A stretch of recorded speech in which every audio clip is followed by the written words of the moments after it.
Hello, everybody. Welcome to another exciting episode of Jimmy's JamBox.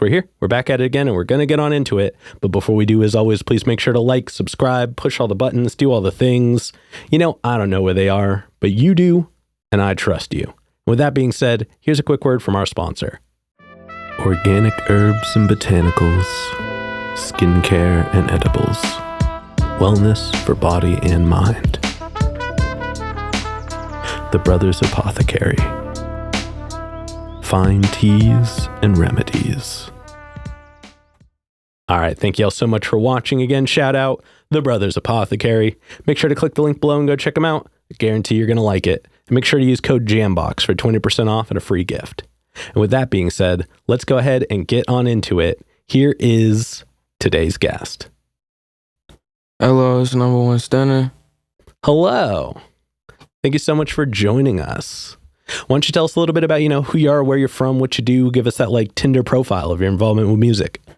Name is NumbaOneStunna. I'm from Portland, Oregon. I do hip hop and R&B music. I started writing at 9. Okay. So you got into it super young. Yeah. Because my brothers and my cousin, we've always done music. It's always been in the family. It's always cool. Yeah. And are your family into it, or I guess your parents or anything like that? Have they always been doing it as well? Yeah. Okay, so it's multi-generational at this point. Yep. Oh yeah. And does anybody in your house play any instruments, or is it all just vocals? Trying to think. Do anybody? I don't think so. I remember I used to know how to play the guitar, and I just know I need to get back to it. That's one thing I need to do. Yeah, it's definitely helpful. It's one thing I need to do is get back to it for sure. Yeah, very much. I mean, anytime you can do an instrument and music, I think it goes a long way, just creatively. Yeah. But there are plenty of people that I think can get away with just the vocals of it all. Yeah. Oh, yeah. And then we have a couple foundation questions that we check in with everybody on just for continuity. But this first one is one we ask early. It's one we ask often, and it's definitely a crowd favorite. What was the first album you ever bought with your own money? I'm going to be honest. First album, it had to be a Future album. Okay. I love Future. And it had to be... No, it's not Future. That's Cap. That is Cap. It'll be Lil Baby. Okay. Lil Baby, and it'll have to be My Turn. And what made you want to choose that one? Lil Baby, his sound just always just came to me. It's just always, he's lyrical to me. I just always like the sound. Oh yeah. People sleep on him. That's how I feel. No, I can see that. And I mean, you're definitely not wrong there, although it's cool. I mean, Future's kind of in that space as well, I feel like, as far as the musicality of it goes. Yeah. I mean, either would have been a solid answer, but given your music, that makes a lot of sense too. I can definitely see the influence very early from that. And then what was the first live show you ever went to? That was one you wanted to go to. So you saw it was happening, you got the tickets, you went to it. First live show I went to was a KT Foreign one. Mm-hmm. And I liked it, but at the same time, only it was really it wasn't how I wanted it to be, because he didn't bring out the people that I thought he was going to be bringing out. And it was still lit, yeah, but it just, I feel like I could have got my tickets worth for something else. I gotcha. Yeah. Well, I mean, not every show is 100%, but at least it was still a good show, you know? Yeah. Oh, yeah. And then before we get into you in the current day, do you have a defining moment where you decided you wanted to take music more seriously? That'd be 2 years ago. And because once I realized, this might be for me. Not even might. It's just something that I love, something that I like. It's my passion. It's always been my passion. Cause like I said, I started making beats when I was 9. I mean, started writing when I was 9. Mm-hmm. But I started also making beats in middle school. Okay. Started making beats on my phone on GarageBand. Mm-hmm. And it went from there. But my first song I've ever like recorded, that was when I was 15. Okay. So I didn't get into the studio until then, but I wish I could have got in sooner. If I could have got in sooner. Yeah, it would have been a different game. Yep. Yeah. No, I feel that for sure. But hey, I mean, progress has to happen the way it happens. And I mean, 15 is still a good age to be getting into the space. You know what I mean? Yeah. Like, you know, I mean, I guess Lil Wayne's been doing it since he was like 3, but you know, he had to work his way through, you know, pushing a broom in a studio to get anywhere for it. Yeah. But like, you know, that's still like a good age. I mean, I don't even think I started playing bass until a year after that. So, you know, you were ahead of me on the curve for sure. But now let's go ahead and let's talk about you in the present day. And we're going to get a super easy one out of the way. Okay. How'd you pick the name? I'm going to be honest. I didn't come up with the name. My cousin came up with the name. Mm-hmm. First, my rap name was Jaja. Okay. It was Jaja. And he came up, he was like, we need to change your name. Because that was just my nickname that everybody at school called me. I thought that was you laughing in Spanish. But yeah, he said, that's funny. But he was like, you gotta change your name. He was like, I like Jaja, but you gotta have some swag behind her or something. Yeah. And he's a big Lil Wayne fan. Mm-hmm. And he was like, NumbaOneStunna. And I was like, I don't know. But I was like, what about Stunna Ja? He was like, nah, that's not gonna work. We can't do that. He was like, just listen to the ring on NumbaOneStunna versus Stunna Ja. He was like, what sounds better to you? I was like, Stunna Ja, it sounds cool, but at the same time, it just sounded corny. I felt like if I would have went with that, I would have not got no like traction off of it. It definitely doesn't have the. I mean, you know, they were definitely correct. It doesn't have the same bite. You know what I mean? Like, you can make any name work. You know what I mean? Like, there's a group called Horse the Band, and they work. But like, I think that you definitely would have been fighting an uphill battle with Stunna Ja over NumbaOneStunna. And like, and it, you know, it's cool because even though it's 3 words, it still like works well together. Like aesthetically, it looks good. I mean, you've got your own merch from it that I think stands out really well. Yeah. And so I think it works out well. But I mean, you know, if you ever decide to change it, I won't stomp you, but I wouldn't recommend it. And then let's go ahead and talk about your writing process. And we're going to break it up into chunks, but we're going to start right at the beginning. Yeah. So when you get inspired, you're ready to make music. How do you get a track started? First, I used to just write whatever came to my head. Then I just started like, that was when I was like, I can't do this. I need a beat to actually write to. Mm-hmm. Because once I laid it down on the beat, it just wouldn't sound right to me. And then that's when I started putting on beats. And I was like, ooh, okay. It's progress coming on. Mm-hmm. And I'll say now, I just decided to like expand it. Now I'm doing like poetry. Mm-hmm. And there's some poetry and like some poems that I've wrote that I feel like if I put this on a song, it would actually, like how I used to, if I was to put it on a beat, it would actually be good. And so I haven't done that yet, but I feel like there's a few that I would really gas. Yeah. Yeah. Well, that's a cool approach. You should do like either like an EP or a small album when you have enough of them.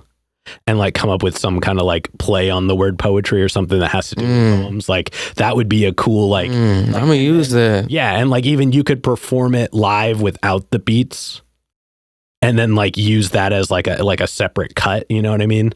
So like that's just kind of a fun idea I have in mind, but not a lot of people I think take that approach, so it would be really interesting. I like that idea. I'm gonna keep that. Keep that in mind. It's on your episode now, so nobody can say that you aren't going to do it.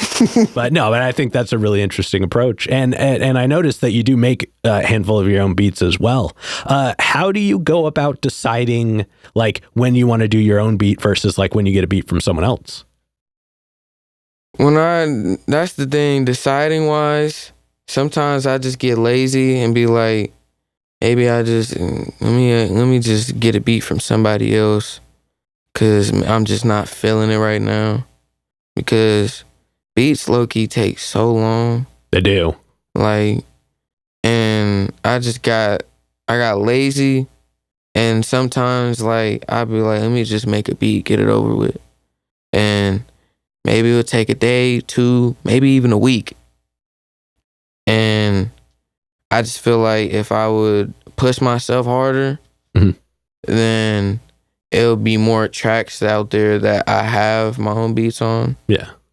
Because it's only a few.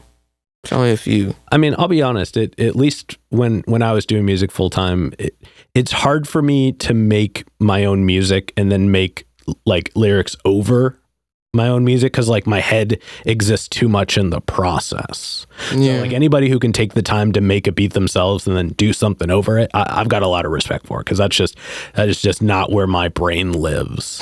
But also, like you said, it's a different process. It's ridiculous. So sometimes you really have time consuming. That's how I be feeling. Yeah, and you want to do a good, you know what I mean, especially if you're going to rap over it afterwards, like you want to do a good job. I want the 808s hitting hard, these hi-hats. I want everything, like whatever type of melody, or like if I use piano or guitar. That's why I say I want to get back to the guitar, because I'm tired of using loops. Yeah, being able to put your own thing goes a long way. Loops, and they just, I want to do my own thing again. No, I dig that for sure. And then once you get a track finished writing, and do you freestyle for the most part? Do you do pen and paper? How do you go about it? I'm gonna be honest, my last album, or my first album, I should say, Misunderstood, that was all freestyle. Okay. And I feel like, but there was only 2 songs on there that was written. I'll be honest, yes. There was only 2 songs I actually fully wrote.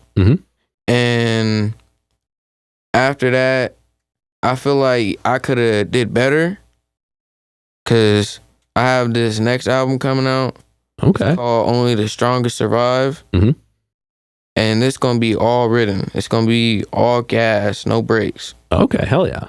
Well, we've got a question coming up in a little bit that we'll talk about that specifically on. Okay. But for this next one, I want to talk about some music that you do have available. Okay. Oh no, I'm sorry. I skipped the question. The first question I was going to ask was, how long does it usually take you to get comfortable to the point where you can perform a track? I've performed once, and I've noticed only because since I'm young, I can't get out my face out there how I want to, and I'm starting to realize that if I just put my face out there without and just go for it, then I'd be able to perform more. But I'm comfortable with performing, believe me. I'm comfortable. Yeah. I've always been a performer. I've always been a kid that was in the choir, step team, all types of stuff. Like, so you're used to being in front of people. Yes. You should check out something called The Flow Show, and shout out to Shane Taylor in the group for that.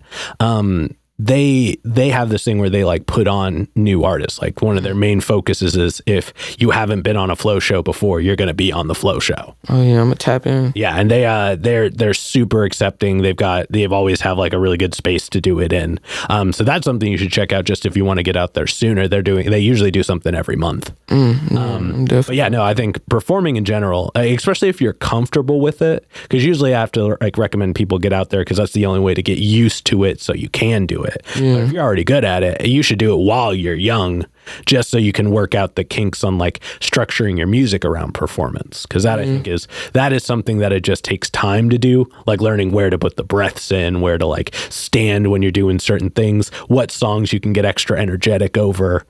So I mean, if you've got all the other pieces in place, that's the only thing you need to work out.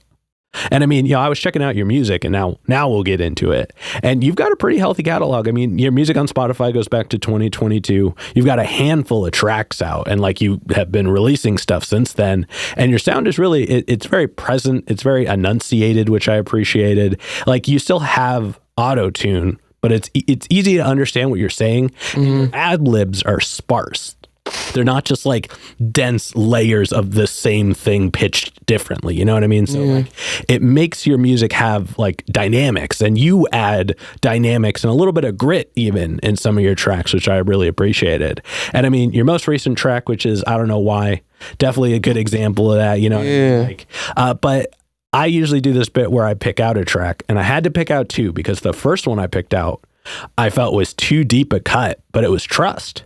That track's a bop. Like, the cadence on the hook is really good. I mean, you're like, it's very like staccato-y but melodic, and it just like and it's cool to see that your sound has kind of been like you know what sound you've wanted since the beginning. It feels like, and it seems like just over time your production has changed a little bit. But that one, like, it was catchy, you know what I mean? Like it had easy listenability, and it had a good feel to it. But because it is the very first track on there, I did also want to say that Selfish was a vibe. I don't hear that a lot.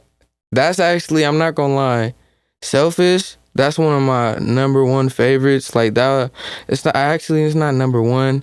I'll say that's like between top three. But yeah, that's one of my favorites too. It's a good track. It definitely you sat into the beat really well. And unfortunately, I did not write down if you had made the beat for that one or not. But I didn't make the beat for that one, I'll be honest. Yeah, that's all right. But no, I mean it's a cool track though. So definitely, y'all, if you haven't listened to it yet, go listen to it after this. But I am curious to know, what are the other two in your top three? Number one will have to be Nothing. Number two would be Selfish. Okay. Then number three will have to be I Don't Know Why. Okay. I can see that. Yeah. I do want to ask you about one more. I didn't make any notes on it per se, but I did want to ask you about one more. And that was Party, the bonus track. What made you decide to go that direction for that song? Because it's definitely a little more like indie bop, you know what I mean? Like it had a slightly different feel to it than your other stuff. Yeah. Party, I honestly, when I wrote that song, I was just thinking like, I want a song that's like, it's a party vibe. And also what my brothers always taught me, they was like, or told me is, man, all the music mainly is going to be listened to by females. Females love music. They do. Fair. Yes, guys, we love music, but at the same time, most of your audience are gonna come from the females. Okay. I mean, that is insightful. So that's honestly, Party. I like Party too. Yeah. Hell yeah. Yeah, no, I dig that. And now let's talk about new music you're working on. And for stuff that hasn't come out yet. So, you know, obviously you just said you've got an album that you're cooking on right now. How would you describe it? And like, how is it different from music you've put out already? Like, give us some of the descriptive words. I'm just going to say there's too many vibes on that song, or not song, that album. It's not all going to be the same vibe. Okay. Like, it's all different vibes, and it's all going to be like from the heart. And so I'm going to be it's going to be very like lyrical and hopefully beneficial to people, so they could actually like learn something from it, for like, just learn something if they wanted to, or just listen to it because they like it. Okay, so it's going to be like musical, but you're going to be speaking kind of more real stuff. Yeah, I dig that. And you know, listening to your music in general, like you definitely have this like emotional element to your music. And I definitely I see that being the R&B influence for sure. Now let's go ahead and let's zoom out a little bit. Let's look at music as a whole. What are some of the things about current music that you enjoy? Current music that I have? No, I mean just like all music, like music that's happening right now. What are some of the things you like? I'm not gonna lie, my favorite song right now that I'll repeat, like I could repeat this song over and over, is Real Spill by Lil Baby. Okay. I don't know why, but that song just hits my soul. Like it feels right. Yeah. And so that's kind of like one of the vibes I'm going for on like, cause I don't know how many tracks is going to be on this album. That's one thing I haven't decided. I know Misunderstood was 13. And I don't know if you noticed when you looked at Misunderstood that it was spelled misunderstood. Oh, I didn't. You didn't notice? Damn, no, I didn't. A lot of people ain't noticed that. Oh man, no. I mean, I just put everybody on now. In defense, I hit play at the start of the album and had it going while I was It's spelled upside down, literally. Oh, wild. Yeah. Hell yeah. I love that. I love when people sneak in little things like that to make it. No, I dig that. I appreciate the intention behind that. Now, with that being said, we've got one last question to go in this middle portion. Okay. And it's probably the densest question in the interview. But we've talked a lot about, your experience with music, the actions, the reactions. But when it's just you and music one-on-one, what does music give back to you? That's a good question. I feel like what it gives back to me is the feeling that, like I said earlier, it's always been a passion. It gives back to me like when I make songs or make a beat or anything, I get excited. Like I've always had this feeling in my heart where it's bumping, like it's pumping, and it's just like this is something that like I could really do. Like I see myself doing this for the rest of my life. Like if I wasn't to get more like up there in the industry or like anything, I would continue to still do music just for myself. Like it's always been something that I do for myself and not others. Yeah. And I just speak how I feel or tell the real. Hell yeah. No, I love that.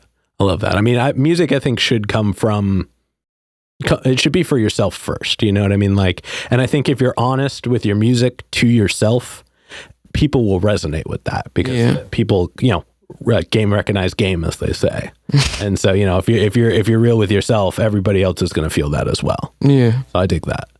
But now let's go ahead and let's move on to some hypothetical questions. Okay. And for these, sky's the limits. The questions are all made up, so the answers are allowed to be as well. But this first one's pretty straightforward. If you could work with any one person, the only requirement is they have to be alive. Who would you want to work with, and how would you want to work with them? That's a hard question. Because, yes, it would be Lil Baby.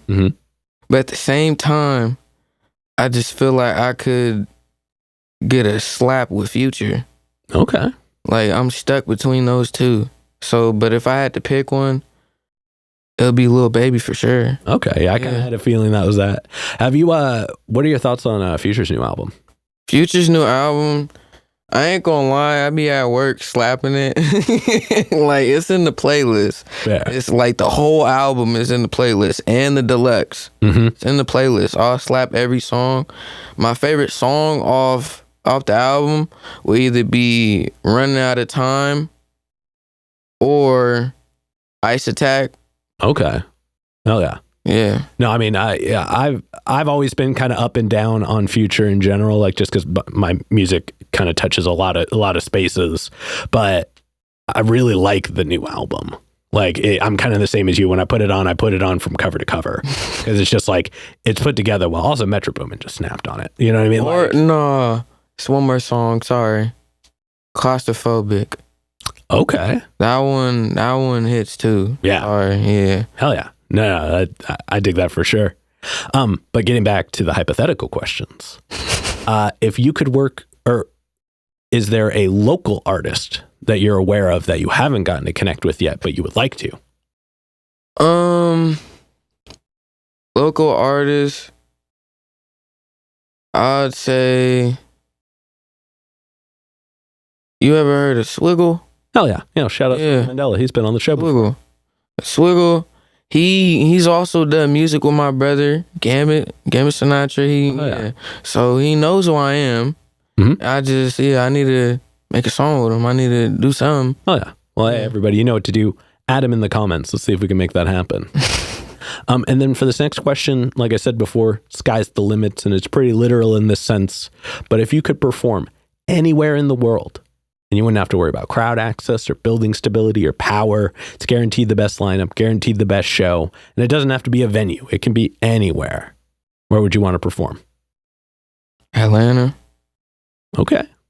Because that's where all, like, music, like hip-hop, I'll say, comes from, generated from. Yeah, I mean, it's definitely been an epicenter for a while. Yeah. Oh yeah, I dig that. Do you have anywhere in particular in Atlanta, or just like you're gonna go there? Atlanta, Georgia. Hell yeah. Because I also got family out there, so. Oh, yeah. Perfect. Hell yeah. Well, I mean, that sounds like an achievable one. Sure. So by this time next year, hopefully you'll have done a show over there. Yeah. All right. And then to wrap up the hypothetical questions, if you could get one more album from anybody, they could be alive, they could be dead, they could have not put out an album in 100 years, they could have put out an album yesterday. Who would you want an album from? Nipsey Hussle. Hell yeah.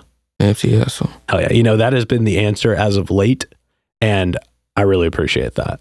I always say that I think that he would, like, an album from him, like, post-pandemic would have hit. You know what I mean? Like, would have really made a big difference for everybody. Yeah. Yeah.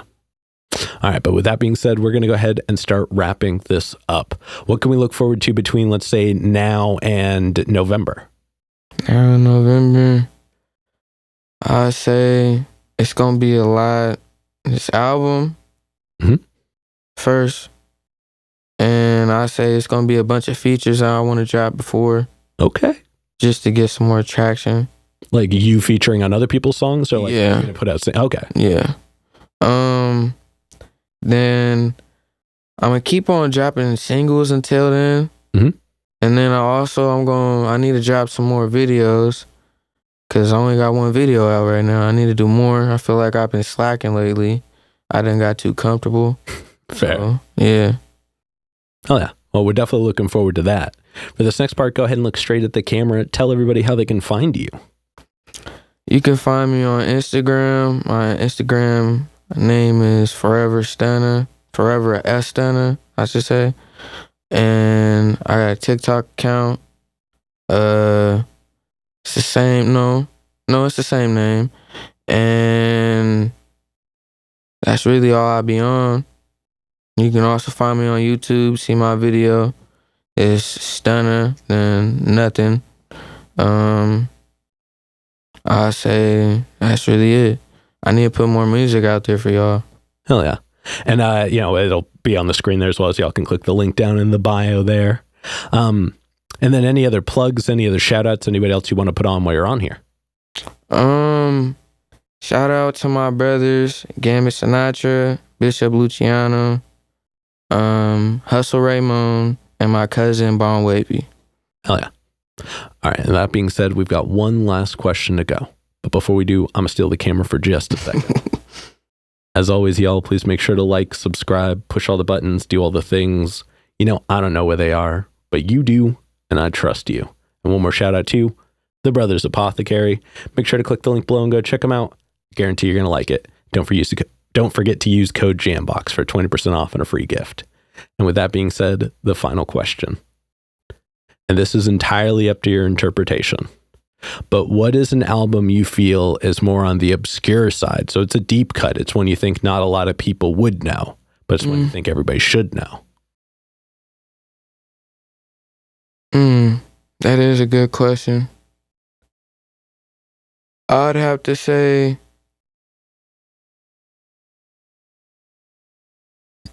everybody knows this album by Lil Baby. It just came out, and it's called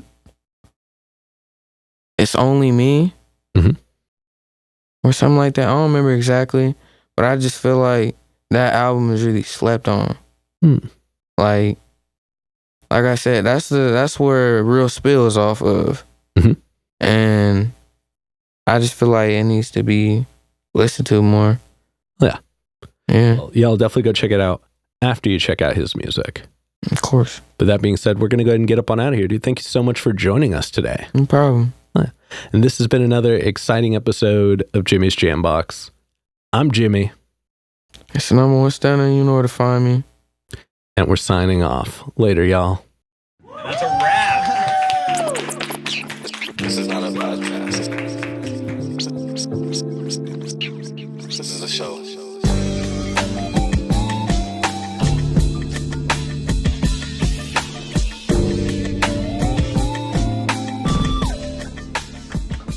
Keep jamming.